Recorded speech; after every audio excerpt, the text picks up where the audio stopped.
Vamos a ir al libro del Apocalipsis, capítulo 11, y vamos a continuar el estudio de los versos 7 al 14. Hay mucho que ver, entonces probablemente vamos a estar acá un par de predicaciones más. Dice, capítulo 11, versos del 7 al 14.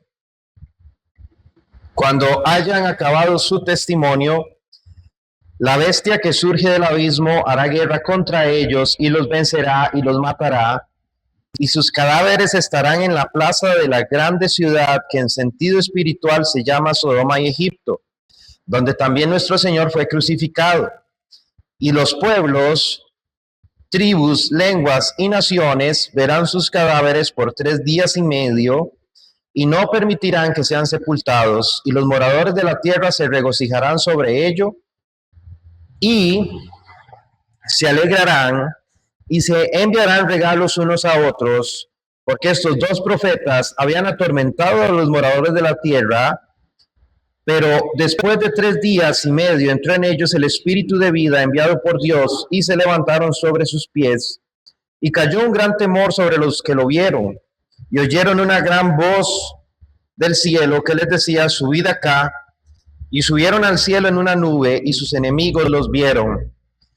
En aquella hora hubo un gran terremoto, y la 10ª parte de la ciudad se derrumbó, y por el terremoto murieron en número de 7,000 hombres, y los demás se aterrorizaron y dieron gloria al Dios del cielo.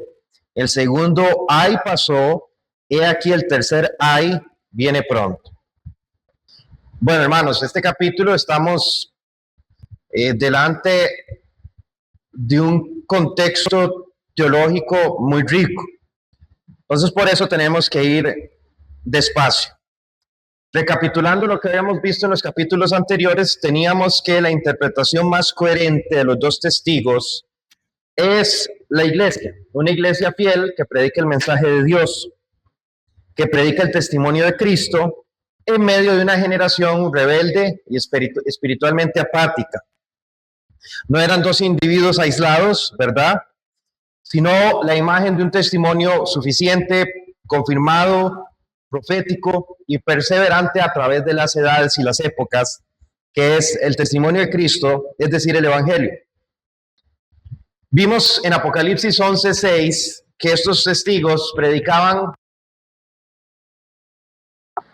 es decir, exponían una palabra de arrepentimiento, como debe ser el Evangelio. El mensaje del Evangelio, hermanos, habíamos dicho que no es un entretenimiento, ni un acomodo, ni un triunfo, al menos un triunfo carnal. Es un mensaje actual que está conectado proféticamente con el Antiguo Testamento. Y el mensaje de los dos testigos era que profetizaban al mundo con señales para que se volvieran de sus ídolos, porque en nuestro mundo tenemos ídolos modernos, ¿verdad? Tal vez ya no son ídolos de yeso o de oro o de metales preciosos, pero sí tenemos ídolos modernos aún en nuestros tiempos. Estos testigos también denunciaban el pecado y anunciaban el juicio y la proclamación de Cristo. Y permanecieron firmes aun cuando el mundo no quería escucharlos. Entonces, claramente, esta es la obra que la iglesia fue encomendada a hacer: predicar el Evangelio, amonestar en contra del pecado, exhortar a las personas que se vuelvan al Señor y demás. Ahora, vemos aquí, si estuviéramos leyendo como una historia, vemos aquí como un giro triste. ¿Por qué? Porque parece que estos testigos son derrotados, ¿verdad? Parece una derrota total, son muertos, y el mundo lo celebra en gran manera. Sus enemigos lo celebran, e incluso sus cadáveres son dejados expuestos, que ya vamos a ver qué significa eso, y todo el mundo se burla. Entonces aquí es donde, si leemos y nos precipitamos, ¿verdad?, podríamos decir, bueno, ¿esto qué significa? Que al final de cuentas el mundo va a vencer el Evangelio, que al final de cuentas el mundo va a derrotar a la iglesia. Pero debemos recordar las palabras de nuestro Señor Jesucristo que dice que las puertas del Hades no prevalecerán contra la iglesia. Entonces, aquí es donde debemos de tener cuidado y hacer la interpretación correcta. Y aquí vemos una verdad cristocéntrica muy profunda. La iglesia sigue el camino del Señor. Ustedes recuerdan cuando el Señor le advierte a sus discípulos sobre si el mundo me aborreció a mí, adivinen qué va a pasar con ustedes. El mundo también los va a aborrecer. Ahora, no la gente, porque hay creyentes que se toman eso muy en serio, terminan siendo amargados, ¿verdad? Terminan siendo odiosos, y no se trata de eso, sino que el mundo, y entendiendo bien lo que es el mundo siempre va a aborrecer la doctrina de Cristo y el Evangelio. Entonces, el Señor le dice a sus discípulos, si me lo hicieron a mí, el discípulo no es mayor que su maestro, el mundo también los va a aborrecer a ustedes, porque yo los escogí del mundo. O sea, los saqué del mundo. Y el mundo, ¿verdad? Como las mafias, el que se sale es completamente vetado y aborrecido, en un sentido espiritual. Entonces vemos que en este capítulo 11 de Apocalipsis, los dos testigos que representan la iglesia, que representa el cuerpo de Cristo, al parecer sufren el mismo destino que Cristo, ¿verdad? Y en un sentido figurado, gracias a Dios, para nosotros de este lado del mundo, en un sentido figurado y espiritual, nosotros también tenemos que sufrir el mismo destino del Señor, que es ser vituperados, rechazados, crucificados socialmente, culturalmente y demás, porque esa es la realidad del mundo en el que vivimos. Ahora, aquí parece haber una celebración, ¿verdad?, donde cerramos, bueno, no, versículos después sucede algo, pero hasta el versículo donde dice que los de esta ciudad que representa el mundo se daban regalos y celebraban porque los testigos fueron muertos, parece ser una victoria del mal. Pero debemos recordar siempre que Dios tiene la última palabra. Ahora vamos a empezar. El testimonio de la iglesia, el primer punto que vamos a ver con base a esto, el testimonio de la iglesia tiene un tiempo señalado por Dios. El evangelio no va a estar en la tierra para siempre. Porque vean lo que como inicia el verso 7. Cuando hayan acabado su testimonio. O sea que nosotros vivimos en un tiempo de gracia, no estoy hablando de dispensaciones, ¿verdad? Vivimos en un tiempo de gracia en donde tenemos el evangelio que motiva nuestros corazones para volvernos a Cristo. Pero va a llegar el momento en donde el evangelio se ha quitado y va a cumplir su tiempo. ¿Qué es lo que pasa?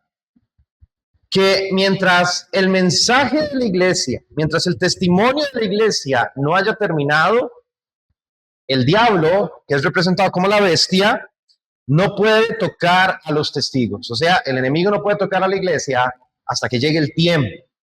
Veamos que aquí dice, o más bien no dice cuando la bestia quiso, cuando el mundo decidió, no dice cuando Satanás tuvo suficiente poder, no, sino que dice cuando hayan acabado su testimonio.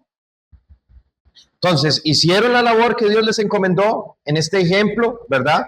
Hicieron la labor que Dios les encomendó, y una vez acabada ese propósito, viene otra parte que es el enemigo echándoles mano, ¿verdad?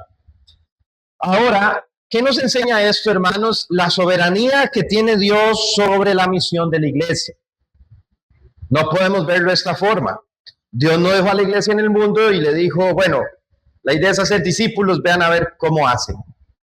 Juéguense.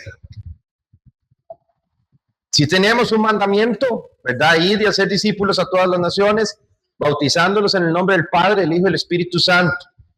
Pero aún sobre ese mandamiento y aún sobre nuestros esfuerzos por cumplir ese mandamiento, el Señor sigue siendo soberano. O sea, Dios sigue decretando cómo se van a ir dando las cosas, claramente. Ahora, debemos ver esto, los testigos son vulnerables, sí, porque los mataron, son perseguidos, sí, son odiados, sí, pero no están a merced del enemigo. Y asimismo la iglesia puede ser vulnerable, ¿verdad? La iglesia puede ser odiada, la iglesia puede ser perseguida, pero aún así está bajo el gobierno de Dios. ¿Cómo vemos esto, hermanos?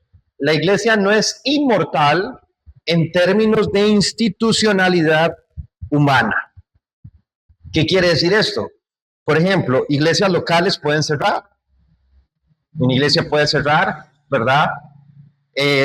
Un ministerio puede terminar, un pastor puede renunciar, un pastor puede morirse, y pueden pasar muchas cosas, ¿verdad?, que puedan acabar con el funcionamiento institucional de una iglesia local.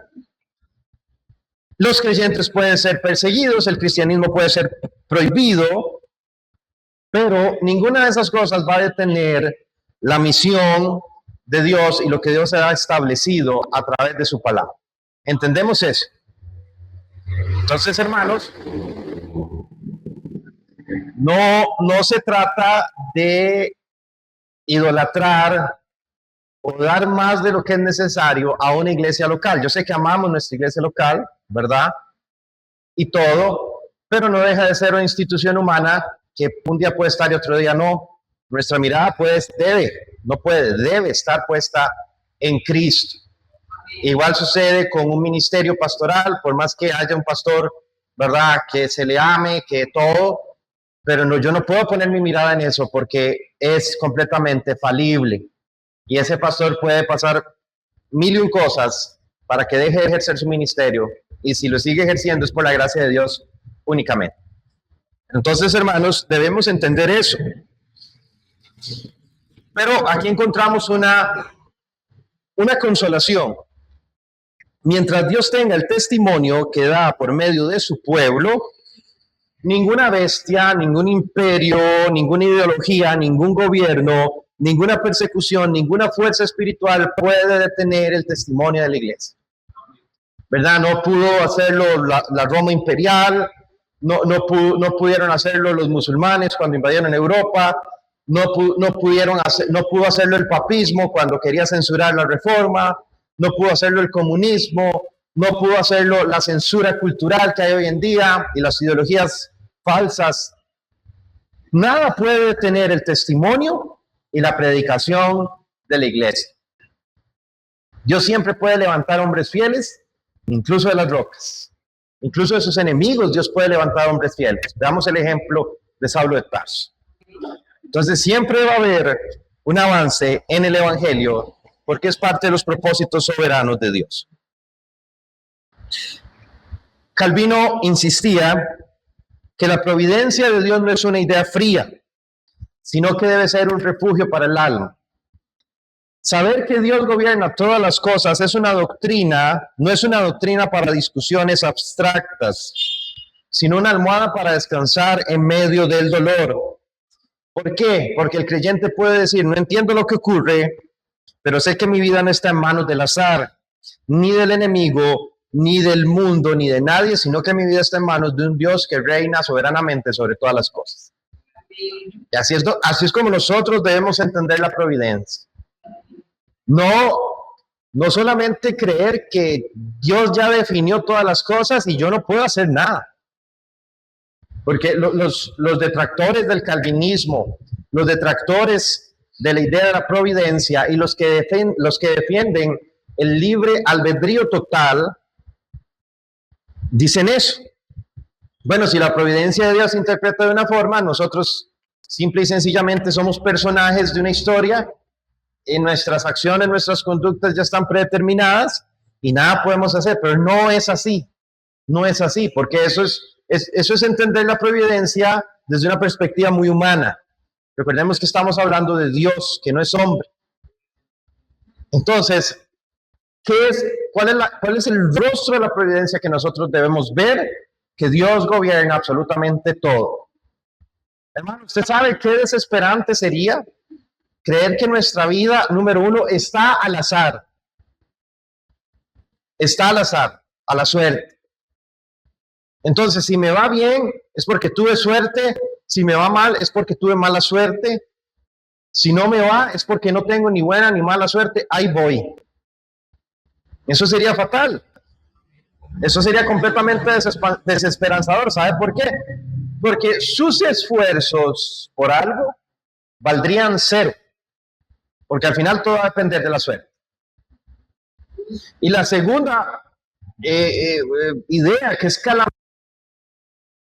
creer que nuestra vida está en nuestras manos. Eso sería terrible, hermanos, porque no podríamos. No podríamos. Vemos caminos que nos parecen de bien y son de muerte. Somos seducidos, engañados fácilmente por nuestros sentidos. Nos desviamos a izquierda y a derecha. Necesitamos verdaderamente que Dios gobierne nuestras vidas y creer que Dios gobierna nuestras vidas, porque si no, hermanos, iríamos directo al precipicio. Entonces debemos entender la providencia de Dios de esa forma. Cuando hayan acabado su testimonio, también nos conecta con la frase de Cristo en Juan 19:30. Consumado es. Nosotros no podemos decir que a Cristo le quitaron su vida, ni que lo mataron, porque eso implicaría que fue involuntariamente que Él fue en la cruz. ¿Qué es lo correcto que debemos decir del sacrificio del Señor? Que Él entregó su vida. Y eso es lo que la Biblia enseña, no que Cristo lo martirizaron, no que Cristo lo mataron, no que Cristo fue eliminado por el Imperio Romano. ¿Qué dice la Biblia? El que no conoció pecado, por nosotros se hizo pecado. ¿Qué dice la Biblia? Sacrificio no quisiste, mas me buscaste un cuerpo. Heme aquí, Señor, para hacer tu voluntad. ¿Qué dice la palabra? Que antes de que nosotros lo amáramos, Él vino y nos amó primero y entregó a su Hijo. En ningún momento la Biblia dice que Cristo fue martirizado por los judíos o por el Imperio Romano. Él entregó su vida voluntariamente. Ahora, si queremos entender los planes y los designios de Dios de alguna forma, aunque es imposible, podemos ver esto, hermanos. Cristo entregó su vida voluntariamente como sacrificio, pero dentro del designio de Dios, los hombres tenían que hacer varias cosas para que eso sucediera. Judas tenía que traicionarlo, el pueblo tenía que negarlo y entregarlo, Pilatos tenía que sentenciarlo, los soldados romanos tenían que crucificarlo y ejecutarlo, pero todo eso estaba dentro del plan eterno de Dios. Así también los testigos en Apocalipsis 11 no son vencidos antes de cumplir su misión, no son derrotados, sino que llega un tiempo. Para Dios los tiempos son muy importantes. Entonces, la iglesia puede ser muy oprimida, muy perseguida, pero no va a ser silenciada antes del tiempo que Dios tenga para eso. Puede ser debilitada, pero no se va a extinguir antes de completar el testimonio que Dios le otorgó para que dijera. Si avanzamos al siguiente versículo, vemos esta afirmación que puede ser un poco atemorizante. La bestia que sube del abismo hará guerra contra ellos y los vencerá y los matará. Y aquí se nos introduce a uno de los personajes o una de las figuras del Apocalipsis que genera mucha controversia, que es la bestia. Pero esto lo vamos a ver más profundamente en Apocalipsis 13 y en Apocalipsis 17. Dice que sube del abismo. El abismo en el lenguaje apocalíptico se refiere a lo demoníaco, a lo caótico, a lo destructivo y a lo contrario a Dios. Entonces entendemos que esta bestia puede representar a Satanás o al anticristo. Y en este caso nos vamos a ir por la idea de que esta bestia representa al anticristo.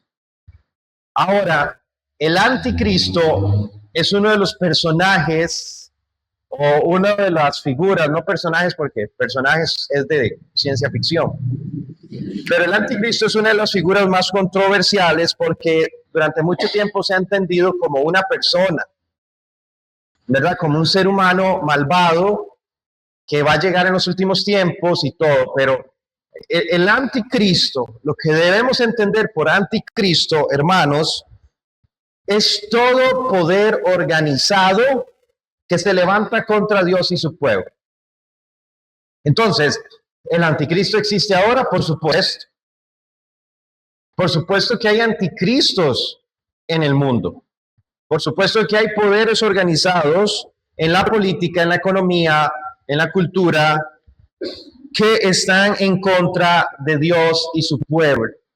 Ahora, este poder puede manifestarse en imperios, ¿verdad? Puede manifestarse en sistemas políticos, en persecuciones religiosas, culturales, ideológicas, en poderes económicos, estructuras sociales y movimientos espirituales que buscan borrar el testimonio de Cristo. Uno de los más grandes ejemplos de anticristo que tenemos ahora es Hollywood. Es Hollywood. Y la industria del espectáculo. Porque si usted pone atención, hermanos, todo lo que tenga que ver con el espectáculo, con el entretenimiento, en mayor o menor medida, está en contra de Dios, se burla de Dios, o de una forma muy disimulada, enseña cosas que están en contra del orden de Dios. Entonces, podemos decir claramente y tranquilamente que el entretenimiento de hoy en día está tomado por el anticristo.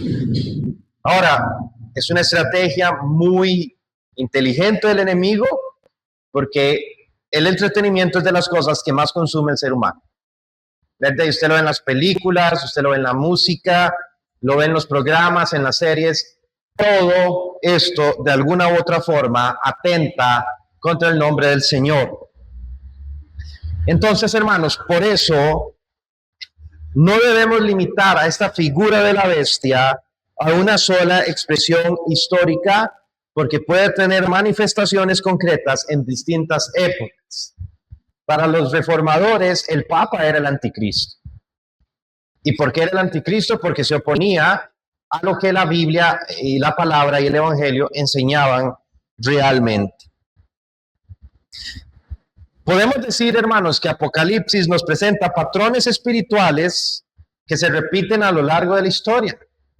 Por ejemplo, cuando Juan escribió esto, para Juan, un judío, un cristiano que había sido perseguido, intentado ejecutar y como no se pudo, exiliado a Patmos, para Juan, ¿qué podía ser el anticristo? Roma. Entonces, para Juan, Roma era perfectamente el anticristo. Para nosotros, los cristianos, 2000 años después, ¿qué puede ser el anticristo? El lenguaje secular moderno, ¿verdad? Yo no sé si usted ha escuchado que ahora la gente ya no dice gracias a Dios. Los posmodernistas, ¿verdad? Ya no dicen gracias a Dios.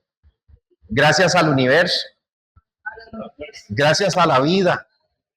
Gracias a la tierra. Pero ese lenguaje secular moderno que suprime a Dios es una manifestación del anticristo. ¿Qué otro anticristo podemos ver en nuestro mundo? El progreso cultural, al menos en la forma en que está orientado, ¿verdad? La desambiguación del matrimonio, las uniones entre personas del mismo sexo, la mentalidad de la nueva era, ¿verdad? Que no tiene nada de nuevo, es lo que pensaban los franceses durante el Renacimiento, dejar hacer, dejar pasar. Entonces, hermanos, todas esas cosas son manifestaciones del anticristo.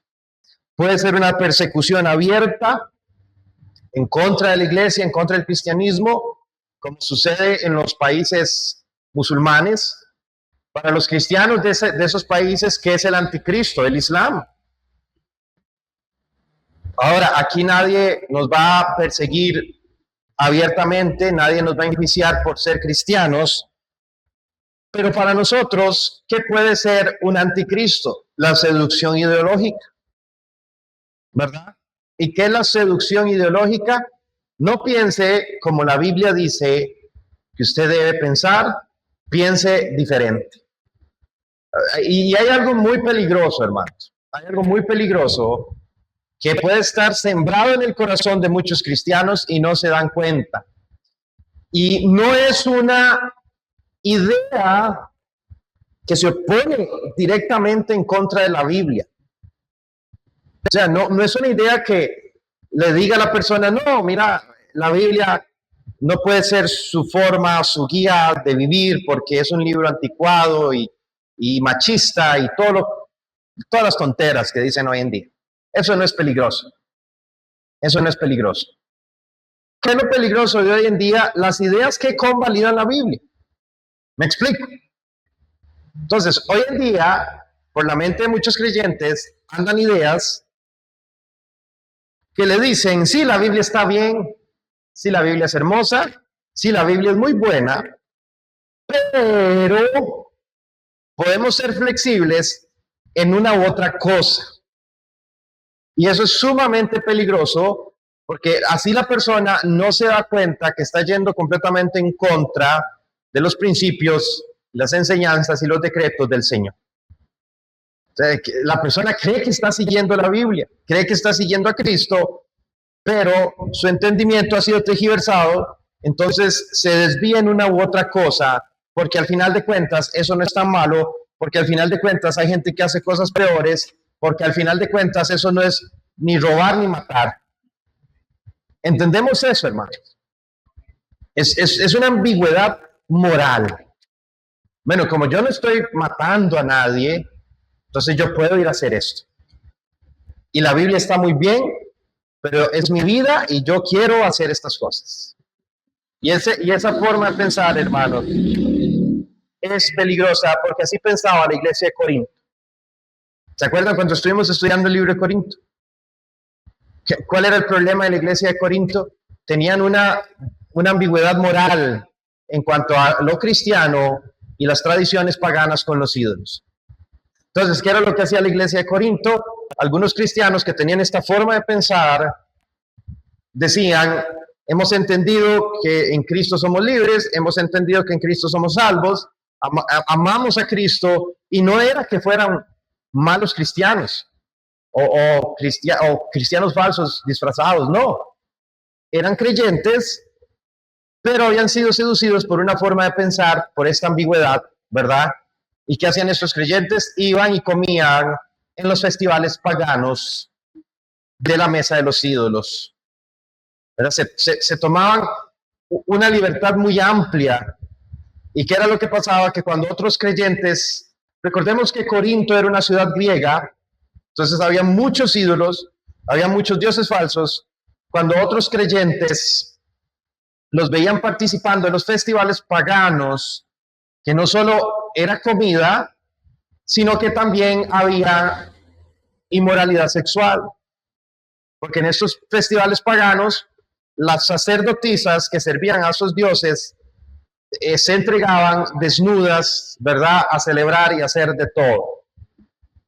Entonces vean ustedes lo delicado, no solamente era que iban al turno a comprarse unos churros, como algunos dicen, ¿verdad? Era algo más delicado.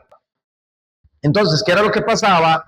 Los cristianos que veían a estos hermanos participando de eso se contristaban de corazón y se confundían. Entonces Pablo muy sabiamente enseña a los corintios que hay dos cosas, ¿verdad? Está la libertad en Cristo, todo me es lícito, todo me es lícito, pero no todo me conviene. No que, ojo, les hago una pregunta, ¿lo que conviene, lo que no conviene es pecado?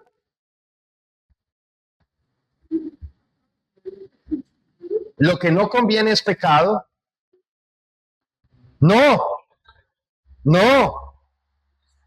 Ahora, lo que no conviene puede en algún momento llevar a la persona al pecado, sí. Vean, hermanos, cómo nosotros debemos de tener criterio. Entonces, lo que no conviene no es pecado, porque Pablo lo hubiera dicho. Todo lo que no es lícito es pecado. Todo me es lícito, pero no todo me conviene. Entonces, siempre que hablamos de este tema, yo le digo a los creyentes, a los hermanos, analice usted qué cosas le convienen o no le convienen. ¿Me conviene salir de noche a tomarme algo con mis amigos sabiendo que tengo problemas con el alcohol? No, no me convendría para nada. Bueno, lo hice, fui, me tomé una cerveza nada más y regresé a mi casa y todo bien. Bueno, hermano, jugaste con fuego, por la gracia de Dios no te quemaste. Pero si sigues haciendo eso, esa no conveniencia le puede dar una puerta abierta al pecado en tu vida. Entonces, igual me conviene estar saliendo con mujeres, o en el caso de las mujeres, me conviene estar saliendo con hombres. Salí, tuve una cita, no pasó nada, está bien, pero si esa es tu debilidad, entonces te estás metiendo en cosas que a la larga o a la corta te van a dar, te puede hacer caer en pecado. Y ahí sí hay un problema. ¿Y cuál es la otra regla que nos da el apóstol Pablo? Todo me es lícito, pero de ninguna cosa me dejaré dominar.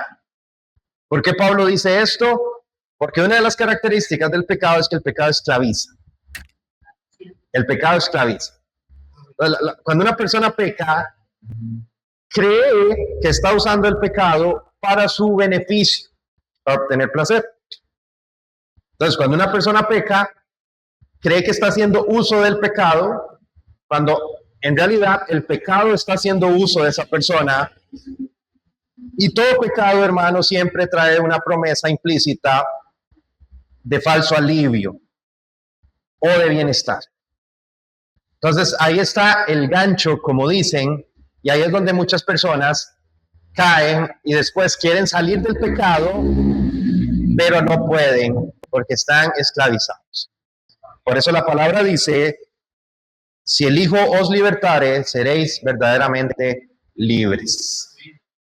Entonces, vean las dos reglas tan fáciles, tan entendibles, que nos ha dado el Señor para vivir en este mundo, no de una forma, no amarrados por el cristianismo, no amarrados por el Evangelio, porque el Evangelio es libertad, sino con criterio.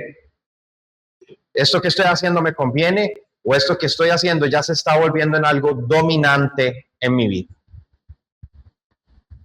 Entonces, ahí cada persona debe hacer un examen con su conciencia y con el Espíritu Santo, a ver cuáles son las intenciones que hay en el corazón y a ver si eso se está volviendo algo que lo puede llegar a esclavizar. Y recordemos, hermanos, que al final todo en exceso es pecado. Todos los excesos son pecado.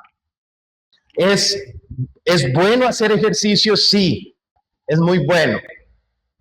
Pero el mismo ejercicio se puede convertir en un exceso. Entonces, no salgo del gimnasio. Ya ni siquiera los domingos quiero descansar. Y ya no es solamente algo que hago por entretenimiento, ya es algo que le da significado a mi vida. Ojo, mucho cuidado con eso, o con cualquier forma de deporte.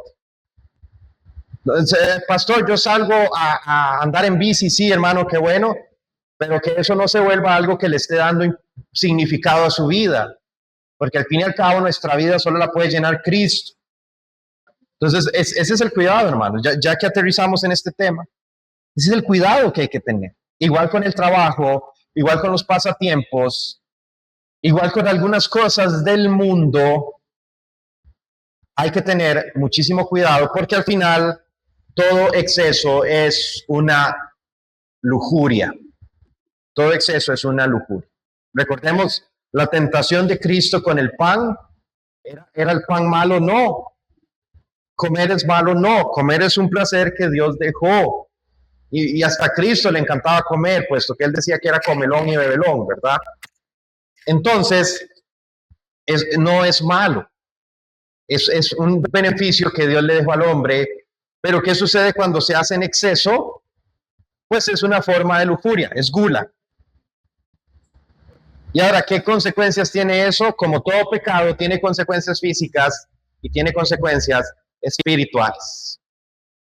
Entonces, hermanos, todo debemos de tomarlo con mucho cuidado y sobre todo, y esto también es la otra parte de este tema que Pablo también le enseñó a los corintios y también a la iglesia en Roma, que la conciencia débil de los hermanos no debe juzgar, no debe ser dictatorial para el resto de la iglesia. Entonces, uno de los ejemplos más claros es el de la celebración de la Navidad, la celebración moderna de la Navidad, ¿verdad?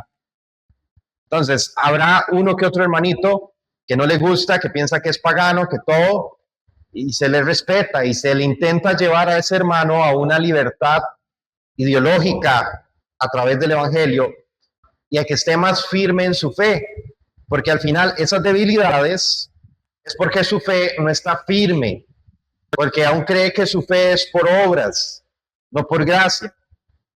Pero ¿qué significa esto? Que si al hermano Julano no le parece la Navidad, entonces, para que ese hermano no se ofenda, no vamos a decorar ni vamos a poner nada.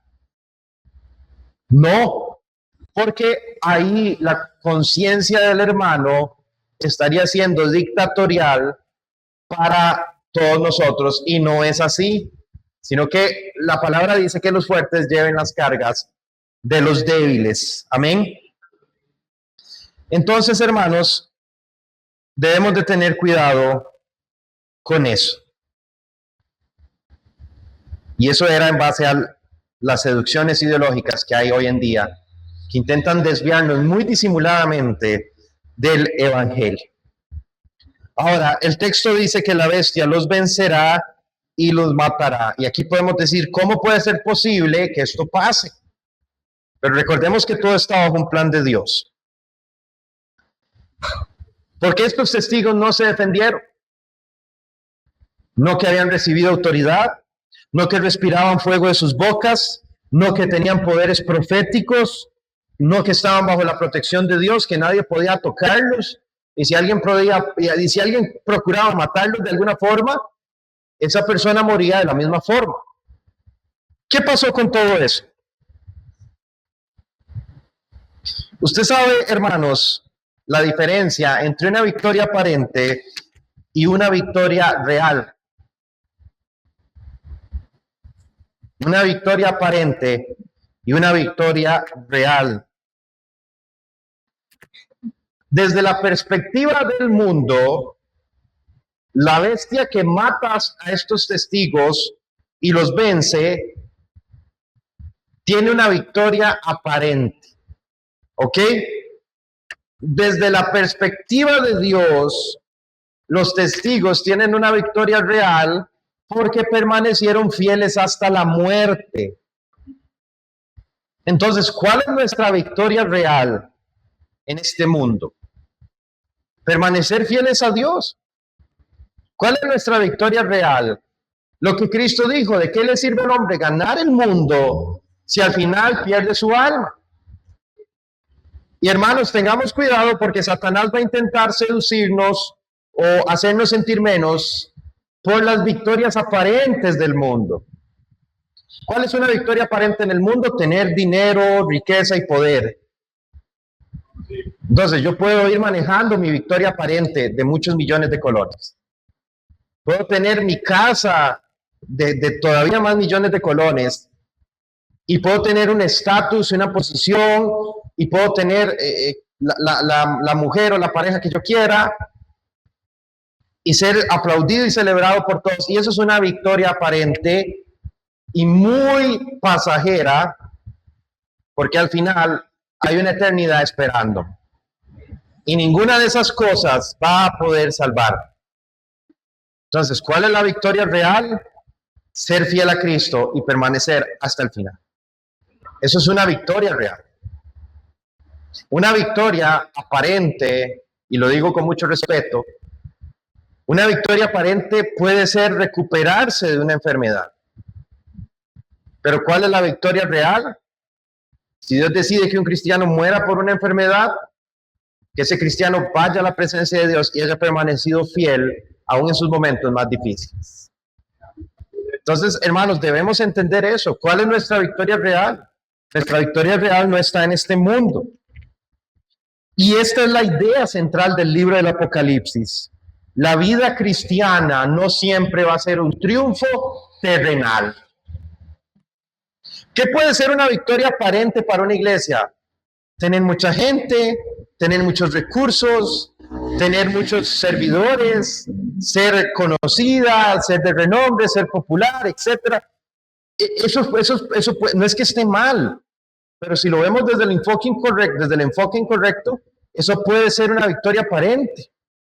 Porque ¿cuál es la victoria real de una iglesia? Ser fiel a Cristo. Aunque seamos 10, pero fuimos fieles a Cristo hasta el final. Entonces, hermanos, vemos que el cristianismo no se trata en su centro, no se trata de un bienestar terrenal, sino a cómo ser fieles en medio del sufrimiento. Para el mundo, Cristo, ¿qué fue? Un fracaso. Para el mundo, Cristo fue un fracaso. Para el mundo, Cristo fue una burla. Y usted lo ve en la cruz, ¿verdad? Que le gritaban, si eres el Hijo de Dios, bájate de esa cruz y creeremos. Miren este que dijo que iba a reedificar el templo en 3 días, no se puede bajar de la cruz donde está. Y se burlaban de él. ¿Usted sabe cuál es uno de los peores miedos del ser humano, hermano? No es morir. No es morir. Todos aquí sabemos que nos vamos a morir. Entonces, ¿por qué asustarnos de algo que ya sabemos? Uno de los peores miedos comprobados del ser humano es la humillación pública. Nada duele tanto, o muy pocas cosas duelen tanto como ser humillado públicamente. Ni que la novia te deje, ni que el novio te deje, ni que te traicionen, son cosas que duelen mucho, pero nada duele tanto como ser humillado públicamente. Y Cristo lo fue en los últimos momentos de su vida. Entonces, para el mundo, Cristo fue un fracaso, una burla, pero para Dios y para la iglesia, Cristo es una victoria total. Tanto así que la palabra dice que somos más que vencedores por medio de aquel que nos amó. Qué tremendo, hermanos. Cristo venció muriendo. Cristo venció muriendo. Y muchas veces nosotros, si queremos vencer, tenemos que estar dispuestos a morir en un sentido figurado. ¿Está dispuesto usted a entregar su vida por el Señor? No diga nada. No haga las de Pedro. Señor, iría contigo hasta la cárcel. No, la cárcel no es muy poco. Hasta la muerte iría contigo. Ay, Pedro. ¿Cuántas veces somos como Pedro, verdad? Negamos al Señor, no de boca, tal vez no de boca, pero con nuestras acciones lo negamos. Con nuestra forma de pensar y actuar lo negamos. ¿Cierto? Pero Dios tiene misericordia, hermanos. Nunca olvide eso. Los mártires vencieron muriendo. La iglesia vence cuando no domina el mundo con poder humano, sino cuando permanece fiel al testimonio de Jesús. Y esto es algo que muchas iglesias han olvidado y han recurrido a tácticas humanas para querer vencer al mundo. Entonces toman del mundo para vencer al mundo. Qué ilógico. ¿Qué? No tiene sentido eso. En Apocalipsis 12:11, más adelante se nos dice que los creyentes han vencido al dragón, o sea, al diablo, por medio de la sangre del Cordero y la palabra del testimonio de ellos, y porque menospreciaron sus vidas hasta la muerte. Amén.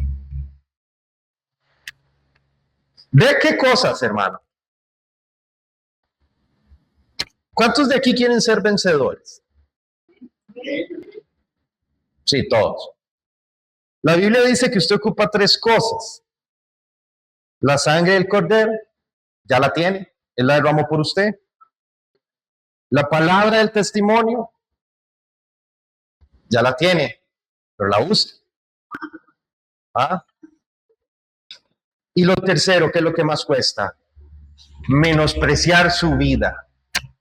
Menospreciar su vida. Pastor, sí, yo soy una cochinada. No, no es eso. No es eso. No es eso, hermano. Cuidado, mucho ojo. La Biblia no enseña, ¿cómo es que se llama esto?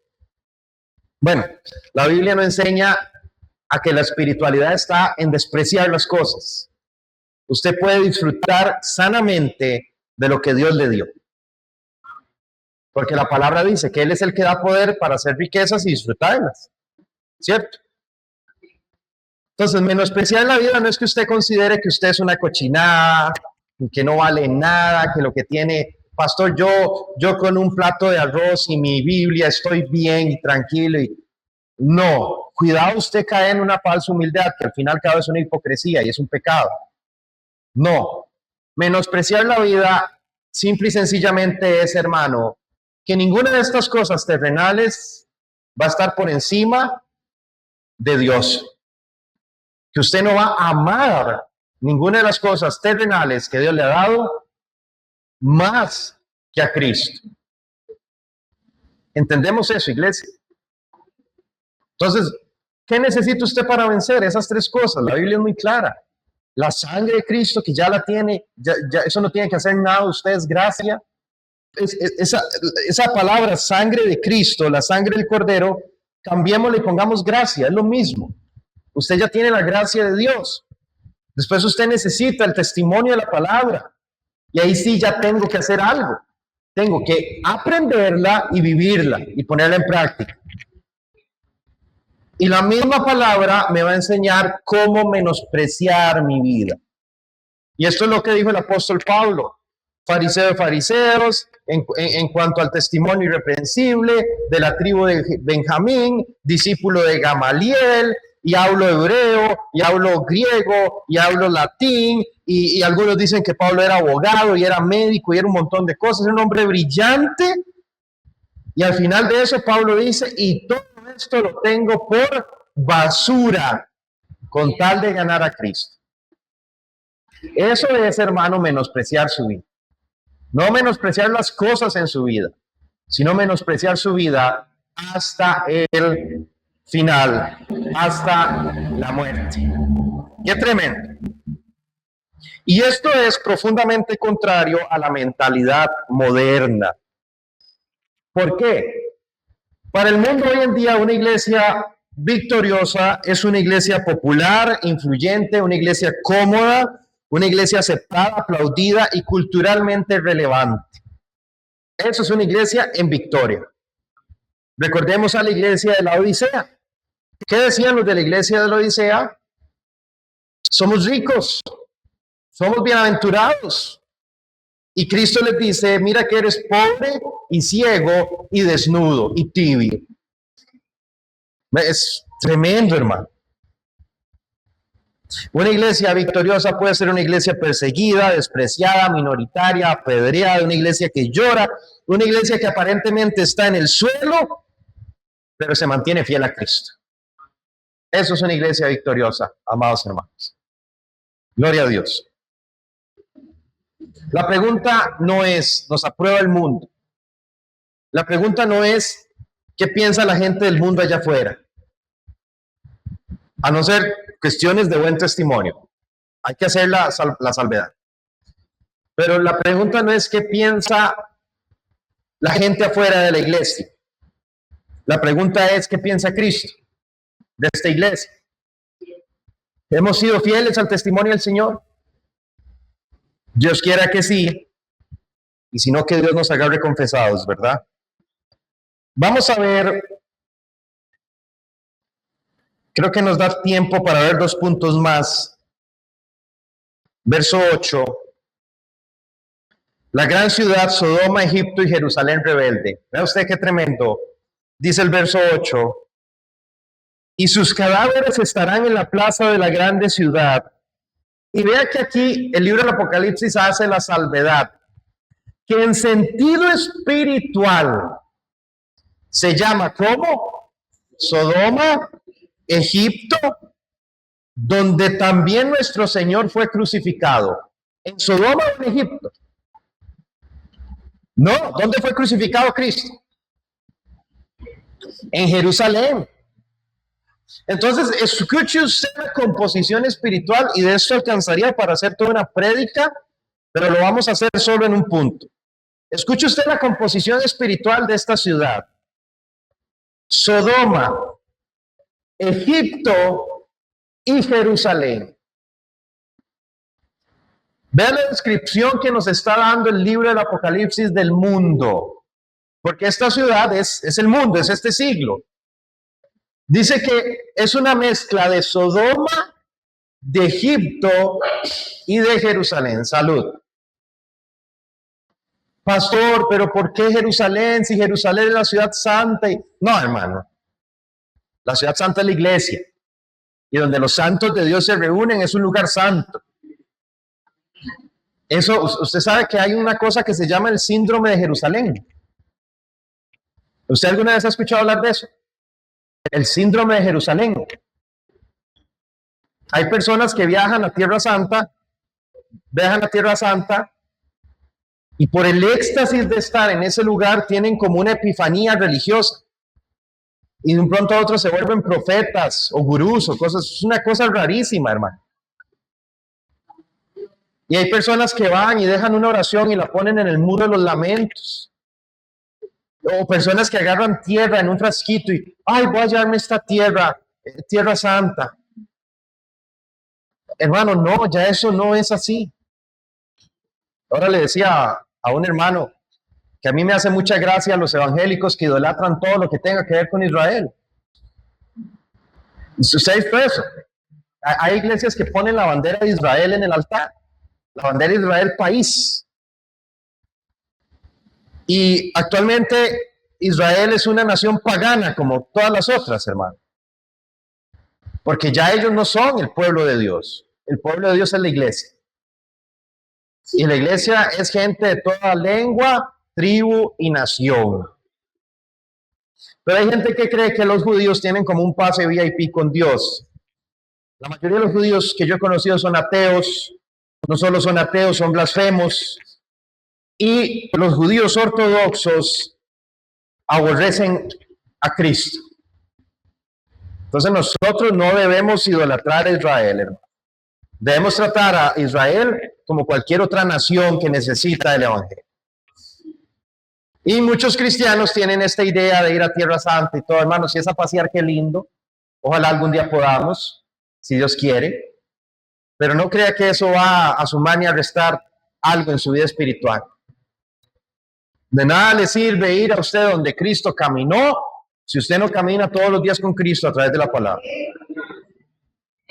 Esa es una verdad incómoda. Entonces, vemos que el libro de Apocalipsis nos da esta gran revelación de que el mundo es como una mezcla de Sodoma, de Egipto y de Jerusalén. Ahora, esta gran ciudad no es un lugar geográfico. No es Nueva York, no es Estambul, no es la Roma moderna, Roma, la capital de Italia, ¿verdad? No es un lugar geográfico. Es una representación del mundo que representa Sodoma. Vamos a ir a la Biblia. ¿Qué representa Sodoma? Libro del Génesis. Sodoma representa la inmoralidad sexual, la seducción, la corrupción, la arrogancia, la sensualidad, la violencia y el rechazo de la justicia de Dios. Volvamos al relato del Génesis, no lo busque, usted se lo sabe de memoria. Cuando los ángeles llegan a la ciudad de Sodoma, ¿qué fue lo que pasó? Dice que todos los hombres de la ciudad, y Sodoma era una ciudad grande, Pero cuando la Biblia dice todos los hombres, se refiere a que toda la ciudad estaba entregada a este mismo sentir. Todos los hombres de la ciudad, y después dice algo que es estremitoso. ¿Qué dice?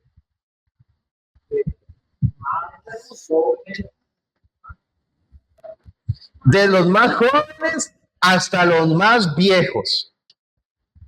O sea que la inmoralidad sexual ya estaba sembrada en el corazón, no solo de los adolescentes, sino también de preadolescentes o de niños, ¿verdad? Podemos decir que alrededor de 7, 8 años. Entonces, y no diga santo Dios, porque hoy en día el mundo está así, hermano. Hoy en día el mundo es así. Y dice que le dijeron a Lot que sacara a estos dos varones porque querían conocerlos. La palabra usada en hebreo para conocerlos no es de mucho gusto, soy Luis. No, era violarlos.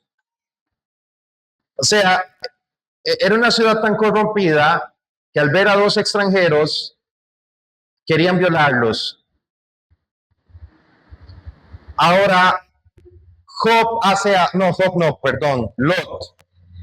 Lot hace algo que nos refleja cómo el cristiano se contamina en el mundo. Porque lo que Job hace no es de aplaudirse. Mucha gente aplaude eso y no es de aplaudirse. Job sale y le dice a la ciudad, miren, no toquen a estos dos varones porque son ángeles de Dios. Yo tengo dos hijas vírgenes que no han conocido varón, entonces nos da a entender que esas que eran niñas, ¿verdad? Probablemente entre 12 a 15, 16 años. Yo tengo dos hijas vírgenes que no han conocido varón. Yo las puedo traer a ustedes para que ustedes hagan con ellas lo que ustedes quieran. Y así lo dijo Lot. Eso no es aplaudible, hermanos. Eso es una medida desesperada de un hombre que estaba contaminado por la cultura sodomita de tanto estar y habitar en Sodoma. Entonces, usted sabe, ¿verdad?, lo que pasa después. La gente dice que no y todo lo demás, que querían a los ángeles. Entonces, Sodoma representa claramente todo lo que tiene que ver con la inmoralidad, con la sensualidad, con la violencia sexual y todo lo relacionado a esto. Ahora, si echamos un ojo al mundo, vemos que Sodoma está muy presente. Habitamos en Sodoma. Todo tiene cierto grado de sensualidad, ¿verdad?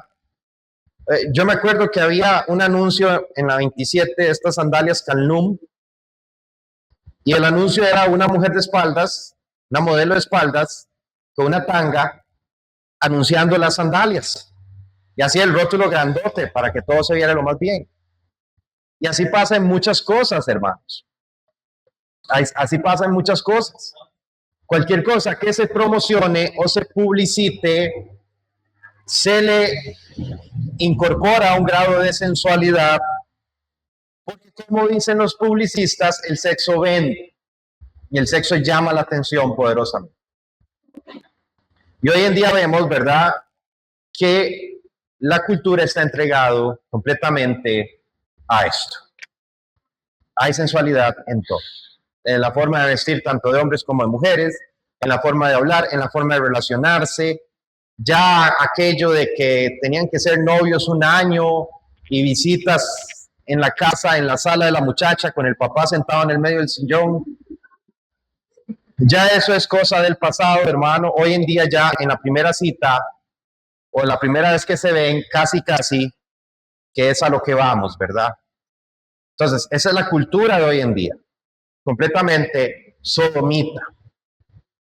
Y no hablar de otro tipo de inmoralidades que existen. Ahora también nos dice que es Egipto. ¿Qué representa Egipto? Esclavitud, idolatría, opresión y resistencia a Dios que quiere liberar a su pueblo. Entonces encontramos lo mismo en nuestra sociedad actual. Tal vez ya no adoramos a Anubis o a Bastet o a Ra. El mundo no adora ya esas cosas, pero adora el dinero, adora el sexo, adora la fama, adora el poder. Siguen siendo ídolos modernos. Sigue habiendo esclavitud. Hay personas esclavizadas a un vicio, hay personas esclavizadas a un trabajo, hay personas esclavizadas a la idea de ganar y ganar y ganar más dinero. Hay personas esclavizadas al sexo, hay personas esclavizadas a ideologías, a falsas religiones, y todas estas cosas generan resistencia para que el pueblo de Dios sea libre y vaya a adore a Dios al monte Sinaí, si entiende lo que digo. Y por último, tenemos a Jerusalén. ¿Qué representa Jerusalén? Apostasía. Apostasía y rebelión. ¿Por qué? Porque fue el lugar donde Cristo fue crucificado. Entonces vea usted la gran ciudad en la que habitamos. Vea usted la gran ciudad que habitamos, porque no es un lugar geográfico, es una condición espiritual de la sociedad. La gran ciudad en la que habitamos, primero Sodoma, corrupción moral en todos sus aspectos, en todas las cosas, ¿verdad? Ya hay cierto grado de inmoralidad o mucha inmoralidad. Egipto, porque hay poderes opresores, hay idolatría, hay falsas religiones. Y por último, Jerusalén, hay apostasías, hay formalismos dentro de la misma iglesia, tradiciones y todo, pero una religión falsa que al final rechaza a Cristo. Esa es la ciudad en la que usted y yo habitamos, hermanos. ¿Cómo vamos a hacer? ¿Qué vamos a hacer?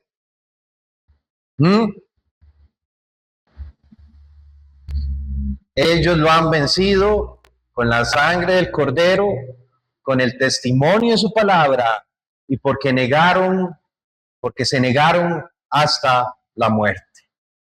Solo de esa forma usted puede vivir en este mundo, hermano. Si no, alguna de esas tres cosas se lo va a llevar, lo va a seducir.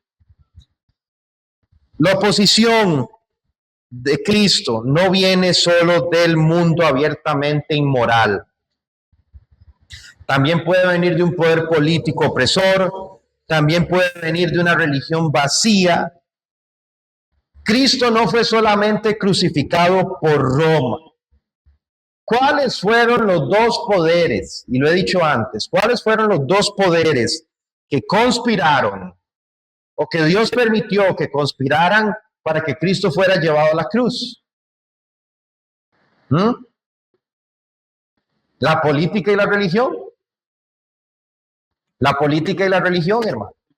Por eso hablar de religión y hablar de política no tiene ningún beneficio, no tiene ningún sentido. Aquí no tenemos una religión. ¿Entendemos el concepto de religión? Claro que sí, pero no tenemos una religión como tal. Entonces, no me importa si el que oró o rezó en el traspaso de poderes dice que es cristiano o evangélico o pandereta o si lo hizo un cura, no me importa, porque mi mirada no está puesta en esas cosas tan banales, mi mirada está puesta en Cristo y en la palabra.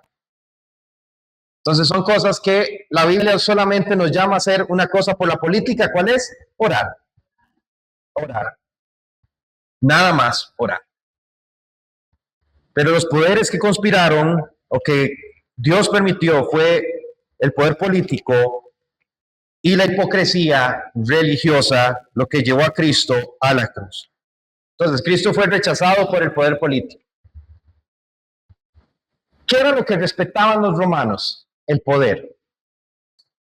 Cuando Cristo está frente a Poncio Pilatos, Pilatos ve un hombre golpeado, agredido, casi muerto.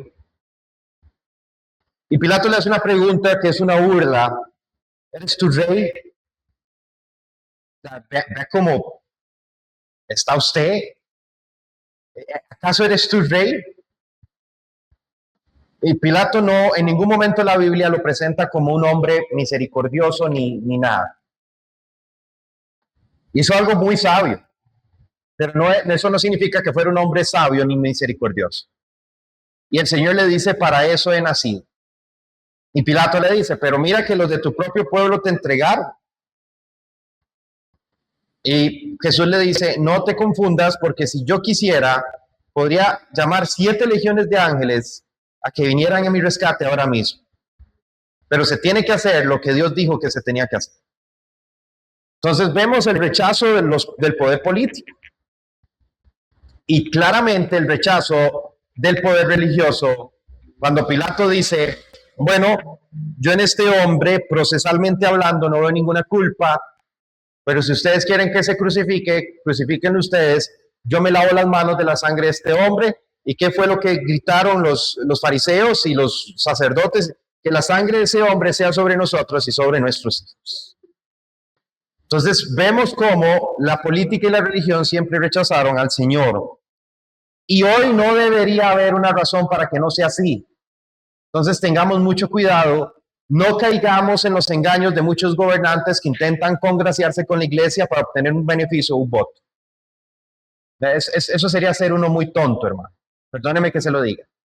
Pero sería muy tonto creer que hay gobernantes verdaderamente cristianos porque se acercaron a la iglesia.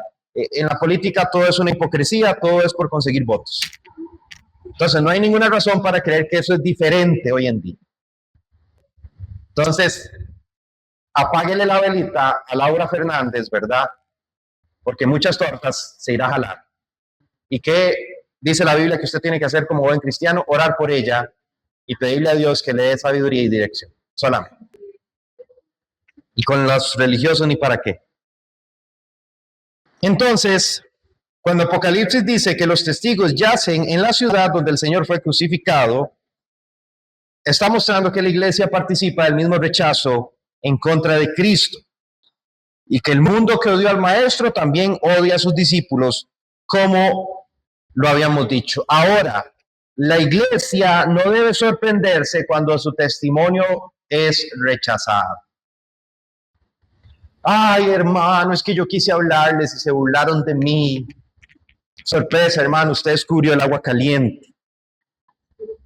No es ser ofensivos, no se trata de ser ofensivos o arrogantes ni ásperos, porque mucha gente cree esto, como el mundo me aborrece, yo también los aborrezco a ellos.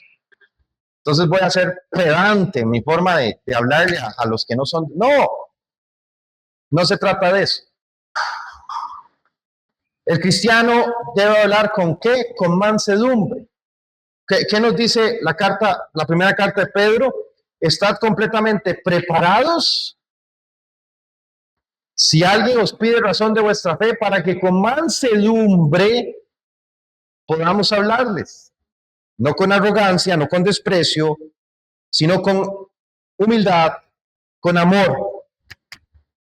Pero aunque nosotros hablemos con mansedumbre, humildad y amor, debemos recordar que es el testimonio de Cristo y es algo que el mundo va a rechazar y es algo que sigue siendo ofensivo para el orgullo del ser humano, el mensaje de la cruz. ¿Por qué? Termino con esto. El Evangelio le dice al hombre moralista, tu justicia no te salva. Pero yo le doy un diario a los pobres. Pero yo siempre dono para la Cruz Roja. Yo siempre doy para la Teletón. Yo siempre le paso un platico de almuerzo a los indigentes que hay por mi zona. Pues muy bien, pero esa moral no te va a salvar. ¿Qué le dice el Evangelio al hombre inmoral? Tu pecado te está destruyendo. Tus excesos, tu vida sin Dios, te está destruyendo. ¿Qué le dice el Evangelio al religioso sin Cristo? Tus ritos, tus prácticas no van a sustituir un nuevo nacimiento. ¿Qué le dice el Evangelio al poderoso? Tu autoridad está bajo el juicio de Dios. ¿Qué le dice el Evangelio al autosuficiente? vas a necesitar gracia. ¿Qué le dice el Evangelio al mundo entero? Solo Cristo es el Señor. Y esto, hermanos, es lo que incomoda al mundo. Que el Evangelio le hace ver cuán desesperadamente necesita de Cristo. Y el orgullo humano a veces es muy grande. Gloria al Señor. El próximo domingo ya terminamos con esta parte, pero no con el capítulo 11. Falta ver el séptimo sello, hermanos. Entonces, uno de los capítulos más profundos. De hecho, de aquí en adelante, cada capítulo probablemente nos vamos a detener varios domingos, si Dios quiere, porque hay mucho que mencionar. Pongámonos de pie, vamos a orar.